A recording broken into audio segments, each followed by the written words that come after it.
ऐसा राक्षस जिसने खुद को ही भस्म कर लिया। बहुत समय पहले की बात है। एक राक्षस था, भस्मासुर। उसने कठोर तपस्या की और भगवान शिव को प्रसन्न किया। फिर मांगा एक विचित्र वरदान। मुझे ऐसा वरदान दो कि मैं जिसके सिर पर हाथ रखूं वो तुरंत भस्म हो जाए।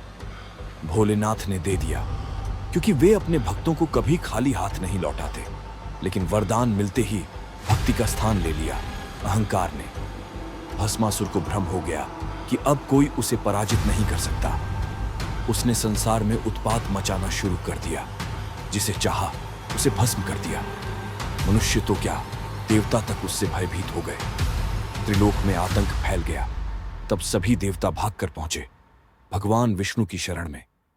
विष्णु मुस्कुराए और रच डाली एक अद्भुत लीला। उन्होंने धारण किया मोहिनी का रूप, एक ऐसी स्त्री जिसकी सुंदरता देखकर स्वयं कामदेव भी मोहित हो जाए। जब मोहिनी भस्मासुर के सामने आई, वो उसकी मोहक छवि पर मंत्रमुग्ध हो गया। मोहिनी मुस्कुराई और कहा, तुम तो बड़े शक्तिशाली लगते हो। सुनती हूं तुम जिसे चाहो भस्म कर सकते हो। भस्मासुर गर्व से बोला, हाँ, यह शक्ति मुझे स्वयं शिव ने दी है। तो मुझे दिखाओ कैसे करते हो। मोहिनी ने धीरे से कहा। भस्मासुर तैयार हो गया। मोहिनी ने नृत्य करना शुरू किया। उसका हर अंग जैसे संगीत में बह रहा था। भस्मासुर भी नृत्य में शामिल हो गया।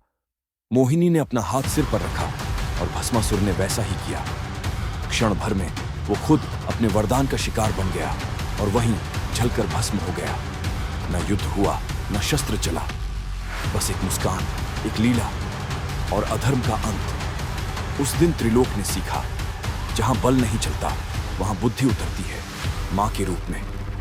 वो मोहिनी कोई साधारण स्त्री नहीं थी, वो थी भगवान विष्णु का मोहिनी अवतार।